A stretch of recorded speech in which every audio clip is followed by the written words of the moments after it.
Podcast starts at 19 seconds.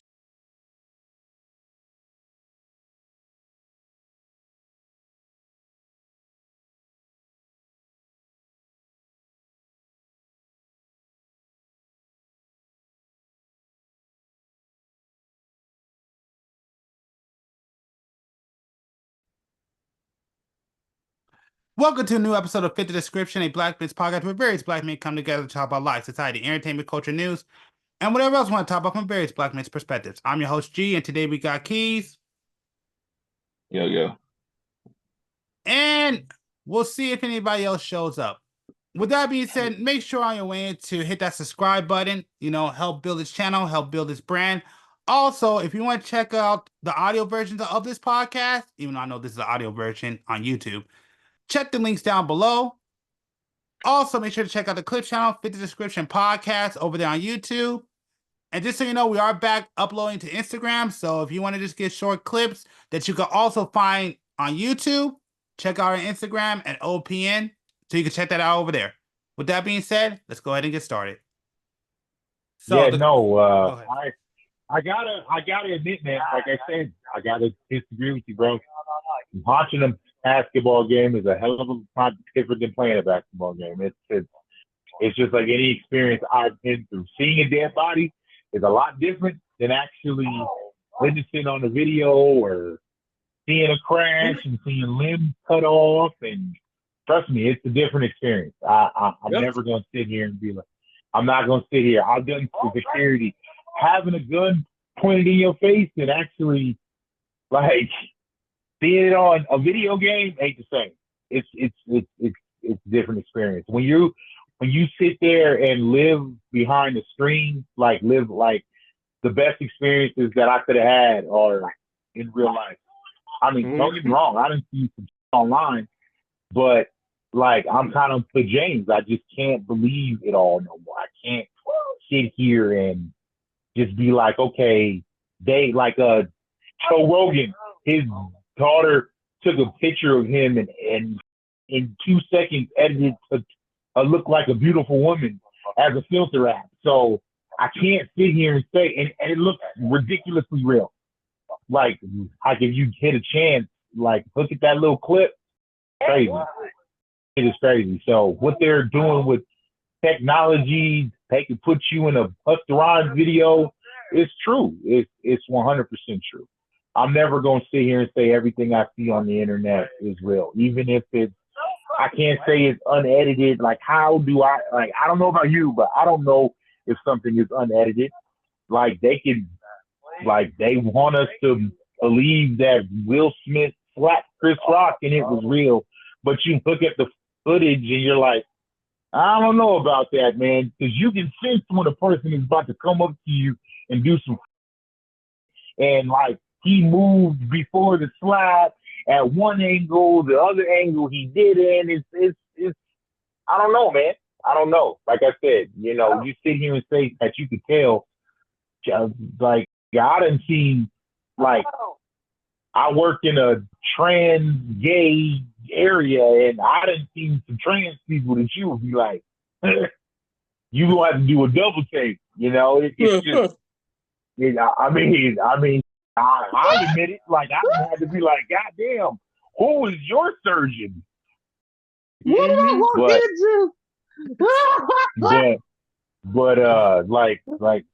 So I don't know what you're watching. I don't know what authentication you have to say that it's real, but I don't know, man. I don't know what video you guys are actually talking about or referencing, or are you just saying in general, how do you know it's real? I don't know what it is for real. Well, I'll just go back to the original question. Do you think that there's no good that comes from social media? No, I feel like there is zero good that comes from social media. Thank you. I feel like there's not a goddamn good thing. You can't tell me networking, because what were people doing before? I feel like I'd rather sit down in a face-to-face meeting with you and talk business than social media. I feel like I hate texting. I hate it. I hate Facebook. I don't get on Facebook. I don't like it. I don't like Instagram. I don't check my yes, I might post once in a while. Like I don't like nigga, I could call you faster than I could go on Facebook and Messenger. That don't make no sense. Like it's like social media maybe started off as good with family and I could keep in touch with, you know, certain family members, but I don't talk to these people no more. And like everybody who I do talk to, I call or text. I don't go through Facebook. I don't want to hear somebody died in my family through Facebook. Do you know how insulting that is? That you actually take the time to put a post like, hey, Auntie Titi died, and I don't want to hear that on Facebook. Like, call me and tell me about Auntie Titi. Like, don't do that, bro. Like, that's some bullshit. But that's that we do now. And because it's a massive text message, it's a massive post. Like, that's bullshit. That's just lazy. Like, you need to be able to actually reach out. Like, it doesn't take that much to send a person a happy birthday post. If I have your phone number, I don't mind calling you or texting you and telling you happy birthday. Yes, if I don't have that, I will go through Facebook, which hurts the shit out of me. Literally. You know what? That helps because I know for me, it's hard for me to remember birthdays. I damn near forget my own birthday. So when I get that little Facebook thing that say it's so and so birthday, yeah, okay, like, okay. shit. Okay, yes, I do agree with the alerts. I agree, but I'm saying that if I can talk to you, then I will. Okay, you can remind me. Like I'm not gonna remember every birthday, of course not. But I could at least call you and send you a voice message. Like I'm not just gonna like. So the argument, the argument is it's just a disconnect. they're saying nothing good ever came out of social media. Yeah, and I'm arguing I'm talking about in social... this world now. Yeah. In this world now, I feel like social media is just a cancer. I feel like it started off good, helpful, and all that, but not now. Not now. Okay. I feel like there's nothing good that comes from social media. It's all lies. Images are fake. Videos are fake. Like it's all clickbait. I don't like it. Yeah, because if you post something real and you don't get no attention, but if you put a BBL next to it, it's gonna get all the attention in the world. Yeah, but even like you, I mean, look at what you're doing because of social media. Look at the work that you're able to do because of social media. Well, I'll say this. To an extent, I say social media can be a good tool, but unfortunately, society doesn't use it like that. Convenient. It's convenient. Yeah. But is it's a good. No.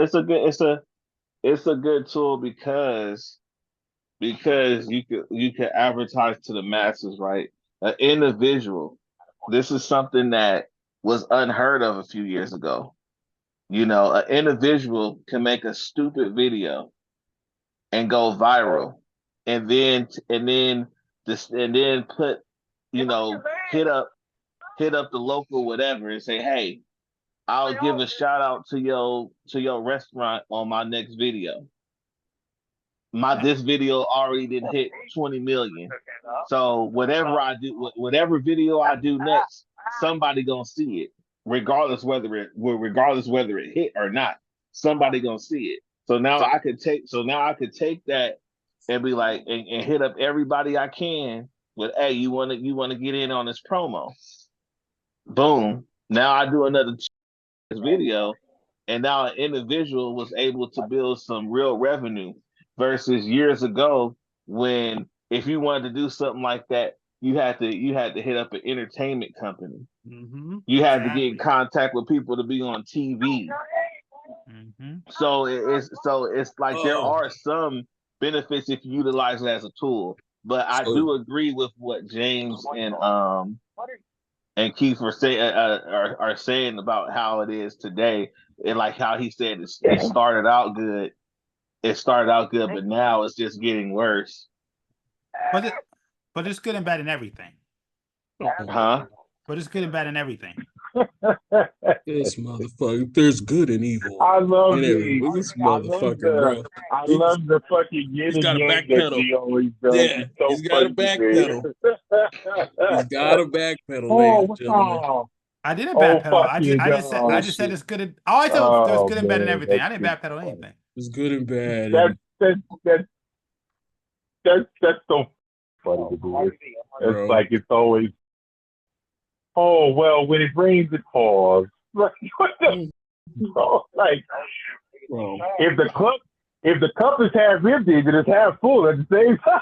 Like, Because what the you know what happened? You were just defending yourself, bro, and then all of a sudden it changed. Remember, you were like, "No, it I can decipher a video if it's authentic, because the internet told me." So what else? What else you got? I think Shibidi said it best. We're like, yes, the internet has a possibility on one stupid little video to change people's lives, and that Does that got to do with anything? has to do with Because social media don't have shit to do with that either. I feel like business wise, yes, for people that That's are what I trying to make use money. it for. That's what Exactly. I use it I for. feel like business wise, it's conveniently easy. Yeah, And so basically and it gives you an out to not work hard. And exactly. that's No, I the still, biggest I fucking still work problem. hard. No, I it still try to is. go network. That is the biggest fucking problem, because just like you said in your statement, before you had to find this, you had to do you had to do extra. Exactly. Now Yeah. it gets you from 1 to 8. I miss the hard Right. work of having to But actually think about that. promote your and actually like when Have you talent. actually came up and did something. Right. No, It's but like you have to anybody be. can post something online and be famous and or like I'm sorry, like they're like I'm just not as shocked as I used to be. It's like Right, but you have like to be part of kids, it.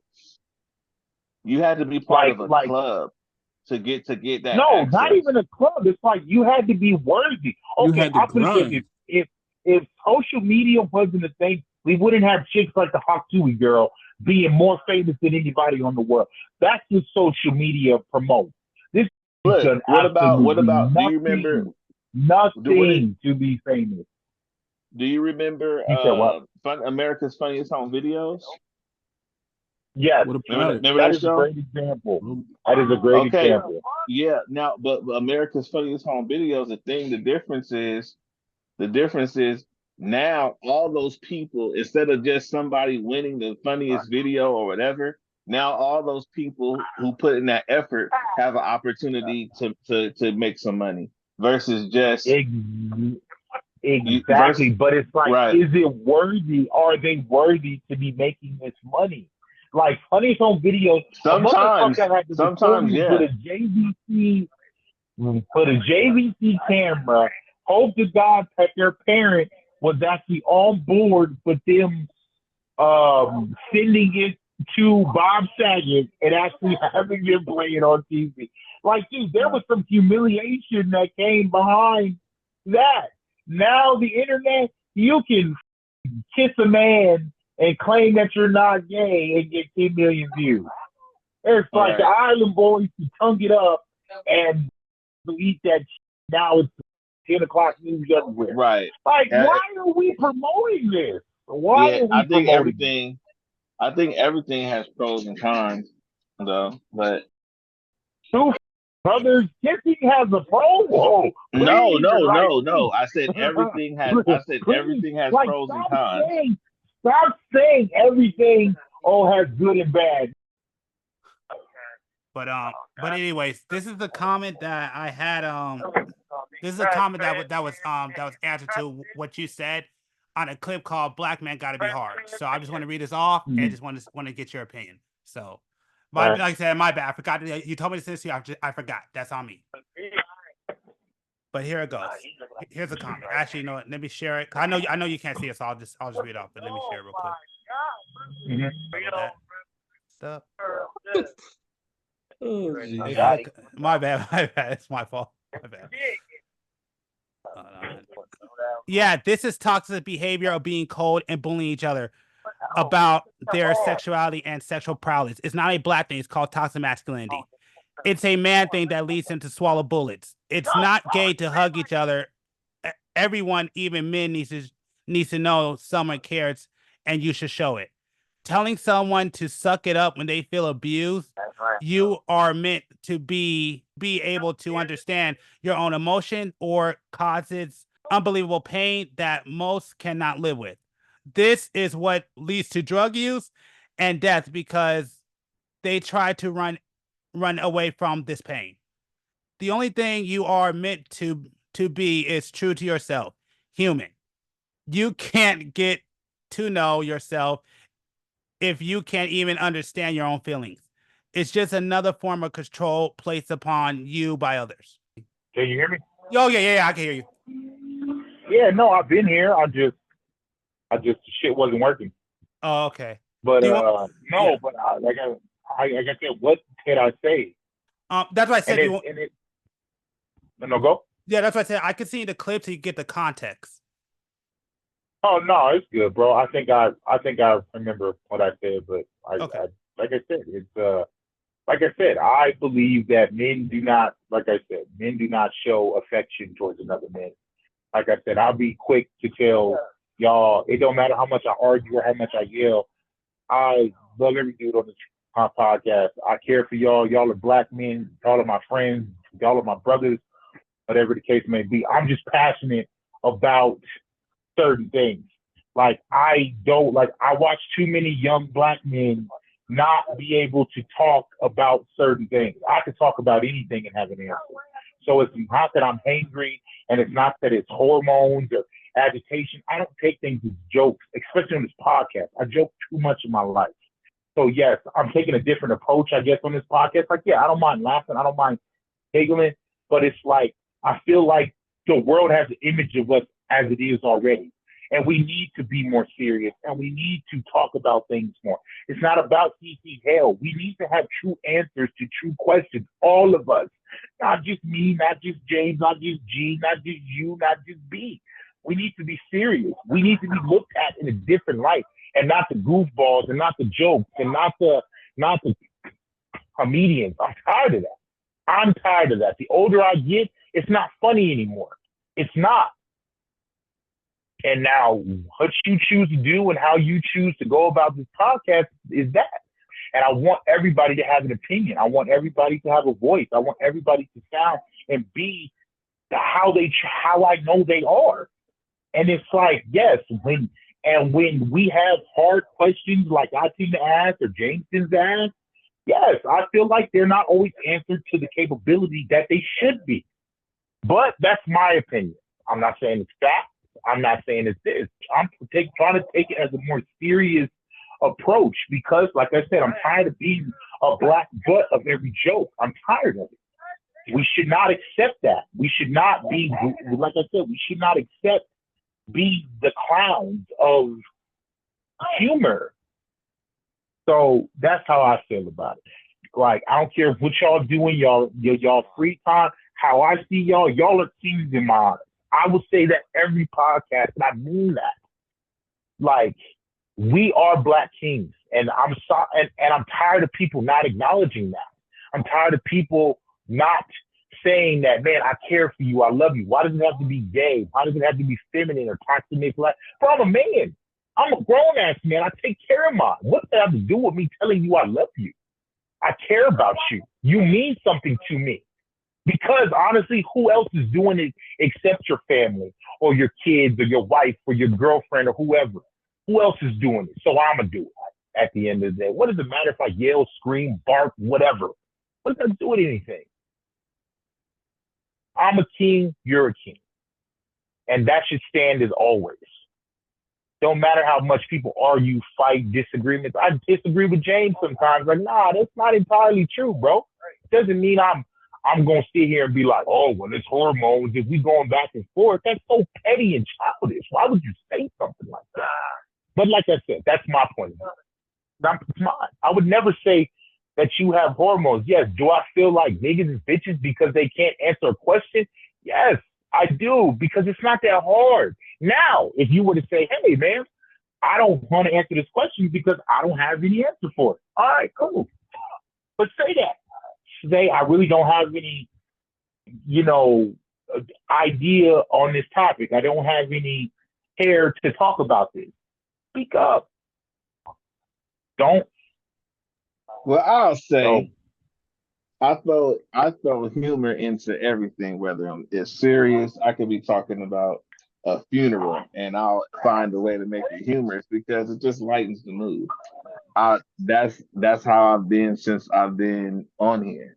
I try to be humorous here and there because it's entertaining, and being serious conversations that need to have, most definitely people need to have more serious conversations.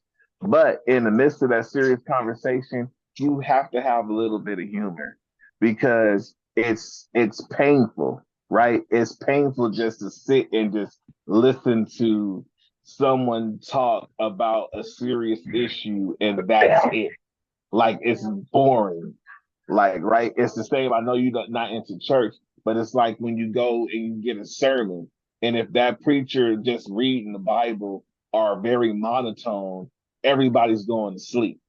He's got to have some energy. He's got to have some realness, and also they will joke at times to give you that attention. So when you could talk about serious things, but to keep people's attention, you kind of sometimes you make it kind of humorous to kind of, what I'm saying, make it more entertaining, and also it tones down the mood. Stuff get heated, people get and maybe not in their feelings, but it sounds like through assumption that they might be in their feelings, you crack a joke to lighten the mood so they know, hey man, it's cool, it ain't that deep. You know what I'm saying? Like laughter is like the key to the soul. It gets you smiling. It gets you. It makes you joyful. It gives you that happy feeling. You know what I'm saying? But if you can't laugh, then it's like, you know what I'm saying? Then it's like, okay, what's really wrong? What's really wrong that we can't be serious and also be able to be enjoyable. Like we can still enjoy the fruits of life and still talk about a serious topic without, what I'm saying, without getting hostile. you know that's the thing. It's like, hey, let's lighten it up, because like I say, it's not, no one wants to just listen to straight seriousness all on the whole time. Nobody wants to listen to it. Okay. and and that's your opinion. I'm not gonna take that from no argument there. Like I said, everybody has their own opinion. I ain't mad at it. I mean, to me, I'll just be direct with it. I agree with both, but for different reasons. Like, I do agree, like, sometimes we need humor. I think for me, it just depends on the topic and where the conversation's going. So, yeah, there are times where, like, and I agree with Keith, like, yeah, we need to have serious conversation. We can't always be the butt end of the joke.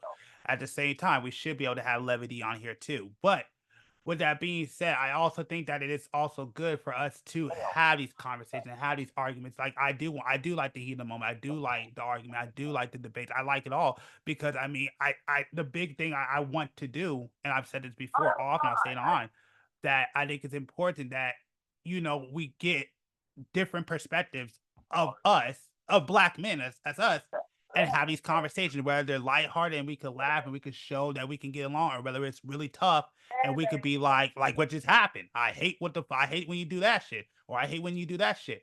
But to me, that's good because, like I said, the whole entire point is that we should be able to have these conversations, go off and do our things, and come right back and be like, yeah, whether we get along or not. Like one of the things I want to solve is that yes, we should be able to have conversations and be able to handle shit like men and be able to correct shit like men, whether it's having a conversation or whether it's having a conversation, or whether it's having a debate, and to show people like this is how we handle shit. This is how the fuck we handle shit. Yeah, we don't always like each other. Yeah, we don't always get along. Now onto the comment, and to answer the comment, when like I said, when Keith and I do agree that yes, as black men, we probably do need to be better by saying, hey, I love you as a brother, all that stuff. I'll be honest, I'm not comfortable with it. I'm not always comfortable with it, but I try to be better. Like I don't always like to show always my affections. I never really. I probably think You about just Ron say Martha. you my dog, or you know what I'm saying. Yeah, You like a exactly. brother Like, to me. You don't have yeah, to say I love you, yeah, but that normally the I love you comes like during a serious moment, like funeral. I love you, man. Like that. yeah. It's But not endearing the same way that you would say it to a woman. I agree. But I also think I agree that there is a. I do think that. But there's different forms of love, though. How I love my child is not how I love my girl. How I love my girl is not how I love my mom. How I love my mom is not how I love you. It's different forms of love. I love money. I love bacon. Like, it's not all different. It's different forms of love. Yeah. At the end of the day. So miss me with that. It's just a term of endearment. That's all love is. It's a term of endearment. And that's how I feel towards the people on this podcast. I love you guys in a certain way. I don't love you guys as I want to marry you or fucking breed kids with you. It ain't that goddamn serious. It's like y'all are throwing too much weight on that. It's because, for me personally, I was brought up with a lot of put weight on that. Well, no, as kids, we were taught as black men to never show affection. That's the problem in today's world. Yes, it's either too much affection or too little affection. It's either one or the other. I think men, period, we've been taught that you're not supposed to show emotions. You're not supposed to have your emotions on your shoulder. Are the worst. I feel like black men are the worst. We barely tell our kids I love them. We barely give our kids hugs and kisses. Hey, I hug my kids. I try to kiss my kids. I try to show them affection as much as possible. I'm trying to break a cycle. My son hugs me before I go to bed every night. He's 11 years old, and I love every second of it. He tells me he cares about me. I tell him I love him. Like I said, it should be like that. More fathers should do that. We should not isolate our kids to the point of where it grows up. I grew up with no hugs and no kisses all the time. And yes, it made me stoic for a very long time. And it's like I saw the damage. Like, I had to learn how to love and actually be a father. But it took me a while. I didn't always want to touch because he's gay, or like I don't want my son to be feminine if I hug him too much. Like, I can't put these stereotypes on. If you basically emulate masculinity to your child's going to be masculine. There's no way around it. If you watching RuPaul's Drag Queen and Kim Kardashian and reality TV, maybe your son might turn out to be a little weird. It just depends on what you do and how you do it. Like, I don't feel like it has anything to do with, it's not as easy as saying that, yes, if you don't hug your child, this and that, but you shouldn't treat your child as a prisoner either. It's like you're not a warden. You need to love your child, especially these sons. They need to learn how to be expressible their feeling in a healthy way. Tell your son to take a knee, take time. Yes, show affection, because when that kid gets older and like has a relationship and doesn't know how to handle certain things, and I'm not saying that he needs to cry all the time and this and that, but he needs to be able to have conversations with his significant other that men don't like to have. And I feel like that's one of the most annoying things. It's like men don't like to have sensitive conversations, and I feel like more men need to. You need to find that sensitive side to you.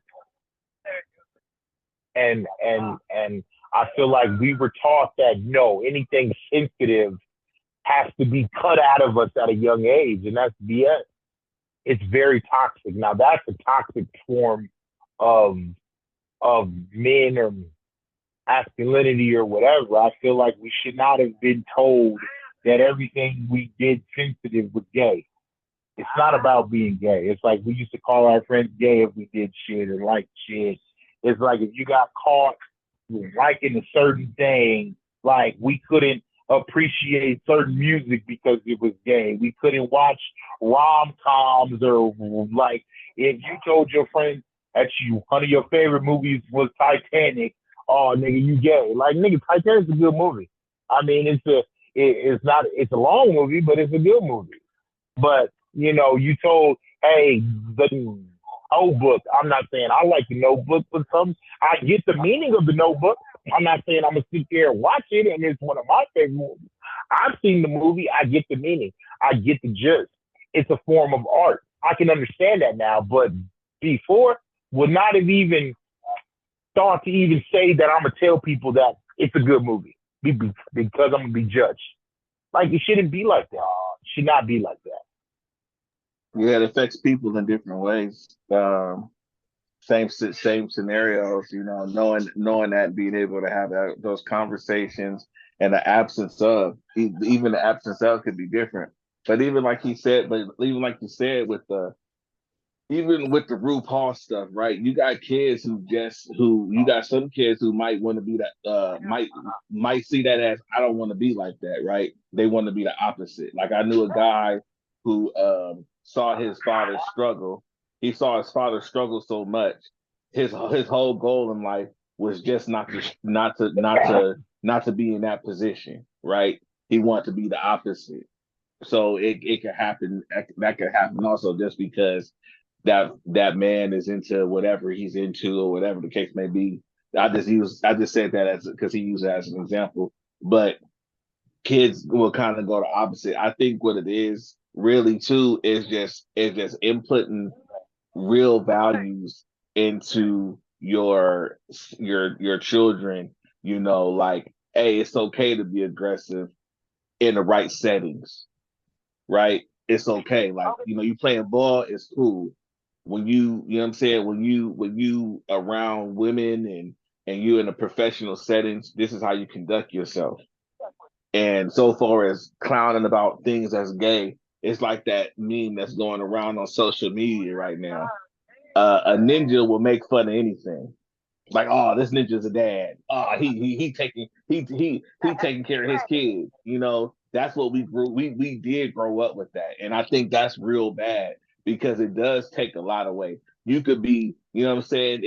You could be living in the hood, but you like classical music, and you like ballet, and the kids are gonna make fun of you, and then you're gonna stop doing that. And who knows, that person probably could have became great in that field, because he had such a passionate interest of it. But he forced himself to get rid of that interest because of people making fun of him. So I totally agree with what Keith said. You know, it's really, but I also feel like it's really about implementing those values too, you know, into the child, because they don't always do what you say, and sometimes they don't always do what you do. But that's the best that we can do. There's no real handbook on parenting. You know, they try to make a book time and time again, and these people without kids read it and think they become a specialist on kids, and they really aren't until they actually have a child. Then they can really have a real deep understanding of how that goes. But knowing how to treat people and knowing how to talk to people, that's being a man. You know, clowning because of, you know, like he said, they into certain movies or certain music and appreciation for that. That's whack. That's the best, man. I really like what he said, to be honest with you. I really that really hit home in a different way, even though it was kind of the opposite with me, you know. So, well, first I'll just say this: I'll leave the children part to the fathers here on the podcast. So, I'm not gonna probably address that part, but I'll address just kind of like how I feel about it. And to me, first I would say is that I've always believed that the way I looked at it is just a time and a place. I don't believe that you necessarily always have to be sensitive and show your feelings. I don't think it's necessary for everybody to see that side of you. You know, some things can be private. Some things people don't need to see. You don't need to always put yourself out there.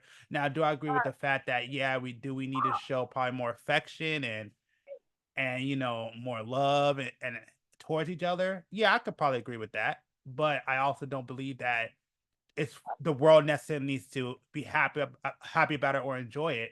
I mean, I'm a little bit different because like for me, I don't typically talk too much about my personal, but like I said, I didn't really have that many role models in my life. So going through the tough shit I did, like I tell people all the time, one of the best things that ever happened to me, probably not the best thing, but it helped toughen me up, was getting around gangs, because it did toughen me. It gave me the toughness that I needed, that I wasn't able to get through growing up. So that's why I look at it in a little bit different, where it's like I get what you're saying with affection, but I also will sit there and say that I think I don't think that affection needs to be presented to everybody in the world. Sometimes things could be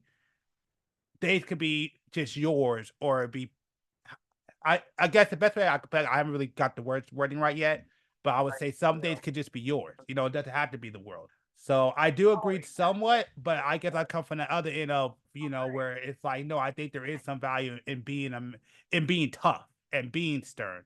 I do believe as a man, you have to be the rock of your family. And I do believe that, like I said, I'm not necessarily against affection, but I also believe that you don't necessarily have to share that with the world. That affection could stay right there at home and live, I guess, through your children. I probably didn't say that correctly, but that's kind of my feelings on it. I think being tough and stern is different from toxic, right? Because you could be tough and stern and not toxic. I think it's toxic when you're overly aggressive for no reason, right? You're I just don't feel like overdoing it. being tough has anything to do with like being like tough and sensitive or expressive. I don't know. It's like you're saying that you need to be tough and you don't want to show parts of your feelings, but I don't understand how you can't be tough. Like a father can be tough, or a man can be tough and still be sensitive. It's okay, like for instance, even though this is probably a bad example, it's just like it's a TV show. Everybody hates Chris. Chris Rock's dad was tough as shit, but he was sensitive towards family. He knew when he needed to turn it off and turn it on.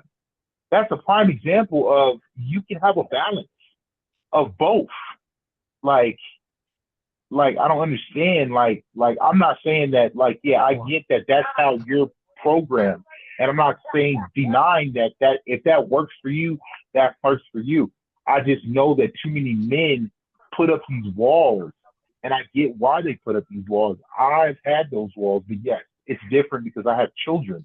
So it's like you can't have those walls or hope to have a relationship with a girl or whatever the case may be and have those walls. You just can't. It's impossible. They have to break down. I get in your situation, it's not like that. But I feel like every experience I've had is because I've had to break down those walls.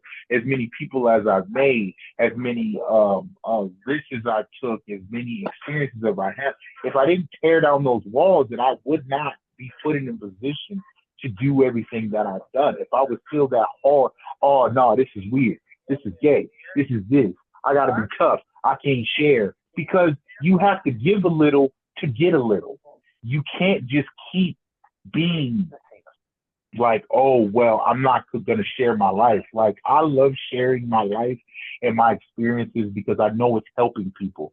I feel like when it comes to celebrities, like I watch documentaries and podcasts, and now I get to see a human side of these people when it's just like police brutality. It's like, yes, I'm not saying that it's not bad, and I'm not saying that the outcomes aren't just awful, but it's like if you go 22 years of seeing the worst in humanity, how can you not think that this person is going to eventually just snap?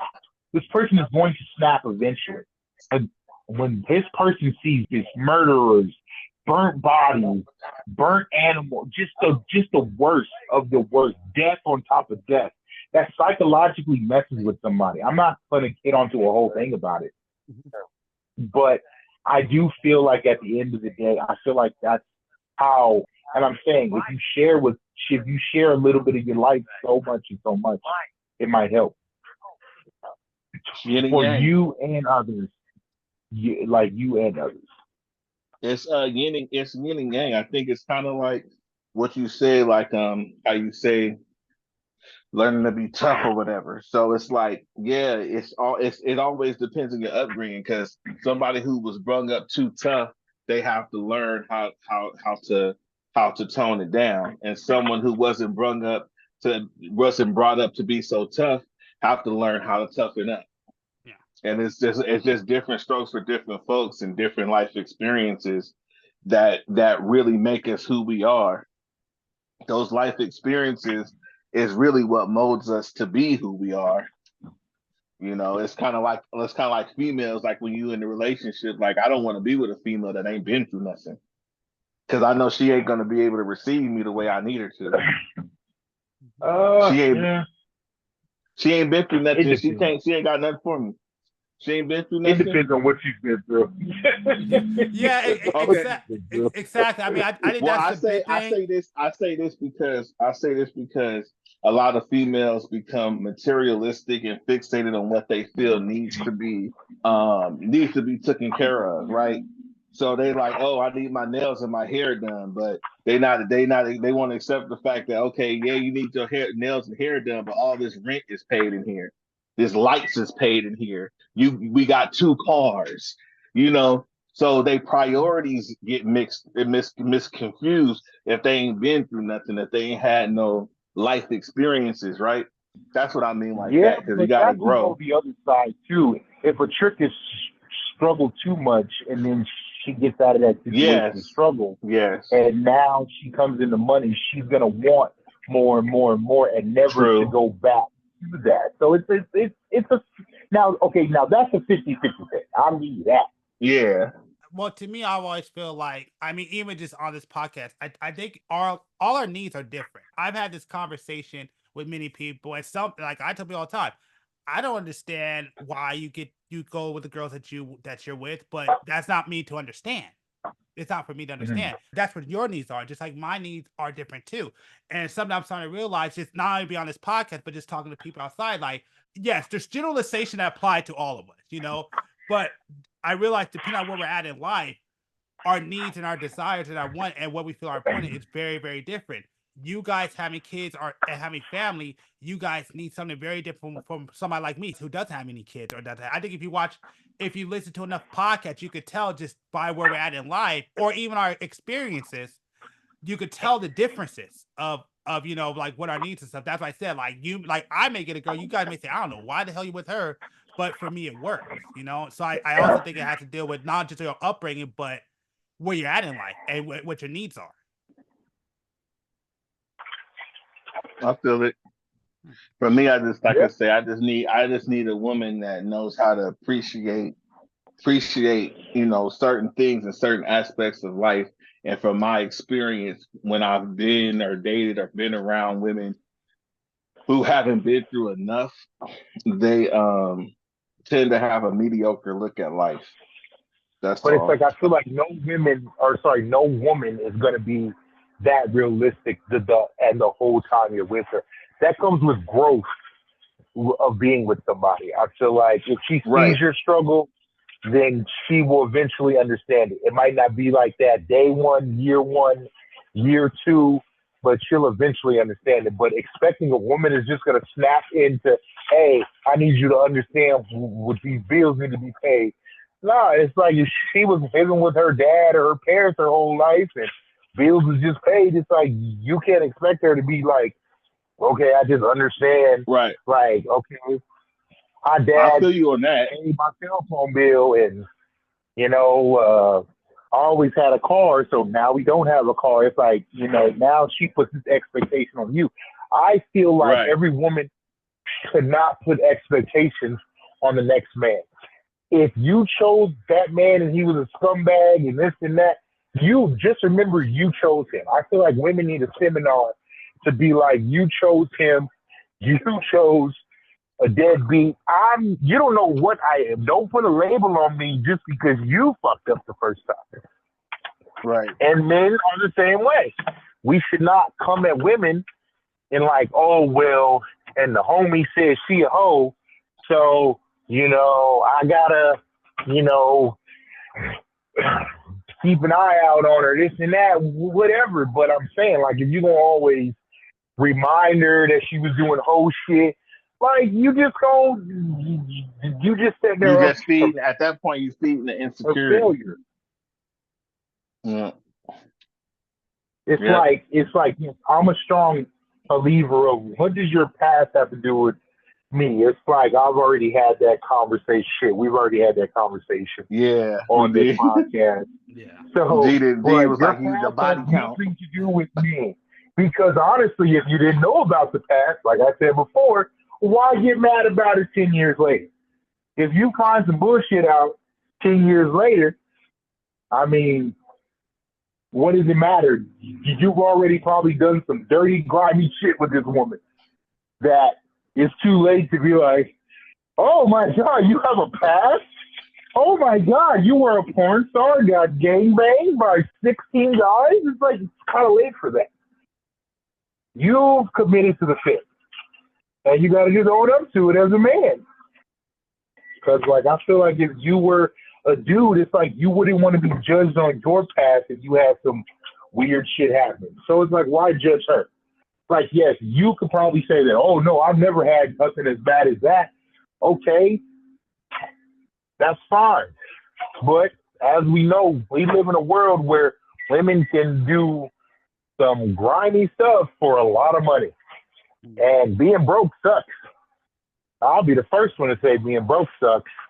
You know, I'm not saying that I would do anything life damaging, but, you know, for a woman, hey, like I say, what's 10 minutes of shame over a lifetime of bliss? That's how I look at it now. Mm-hmm. People could say I won't sell my soul, but like I said, if you see it, it's different from saying it and talking about it than actually seeing it and hit your bank account and being like, I could start a business. Because like I said, people get over things. This Cat Williams thing was the talk of the town. We haven't heard shit about Cat Williams. This Titty thing was just 2 months ago. Nobody cares. Epstein list was talked about. Nobody cares about it. So you think that you licking 10 taints is going to get talked about over Diddy, Epstein, Cat Williams? It's not. Nobody cares. People might care in that moment, but nobody will eventually care. Most definitely. I mean, like you said, though, I mean, at the end of the day, what he just said about the whole past thing is what he said when it's like the way we're talking about with the females, which is that kind of comes with growth for some people. Some people can get it off the bat. Other people, they have to, they for them to understand that they have to grow. They have to grow to understand that past really don't matter because you can't take it back and there's nothing you can do. And if they decide not to tell you about the past, like you say, and you didn't already took the ride, well, screw it. Then you already there. No, I agree. You done been with her 2-3 years, and then all this dirt come out. Well, was it why she? If it wasn't why she was with you, then why you give a fuck? It wasn't. That had nothing to do like with I said, you. I'm not about to hop on the same topic that we already talked about, but yes, I do agree. I agree. No, I'm It just didn't saying matter. we had that It conversation didn't about matter body count. yesterday. Yeah, no, it didn't matter yesterday. Why does it matter today? Right. I agree. I don't disagree with you. That's the appeal of the men in jails because they have the time. They have no choice but to give them the time. So are you saying that's why women want bad boys? Because they give them time? No. No, I mean, no. I'm not saying that. I'm saying that when women come to men, where their men are consistently, and jail, yes, is a prime example of a nigga will husband a dude in prison in a heartbeat because she don't know where he gonna be at 24/7, which is fucked up, but it is what it is. Or a woman wants a fucking deadbeat because hey, he gonna always be on this couch on the game, so I'm gonna know where he gonna be at. Which is also weird, but that's the world we live in. Hey, you ain't got to be a deadbeat to play the video game. No, I'm not saying that. That's why I said a deadbeat that plays the video game. I got you. Cause I'm like, my shit is sitting up here getting crickets. I need the game today. I was about to say, I was just on the game while fucking talking to y'all. I play the game every day, so and I damn sure ain't no deadbeat. So, all right. With that being said, I want to thank y'all for checking out another podcast. I want to thank James. I want to thank Keith. I want to thank Shibidi for being on this podcast. Make sure on your way out, make sure to like and subscribe, follow, depending on your platform. Check the links down below if you want to get the audio version of the podcast. Make sure to check out the Clips channel, Fit the Description Podcast here on YouTube. And with that being said, we'll be back next week with another episode. Y'all have a good one.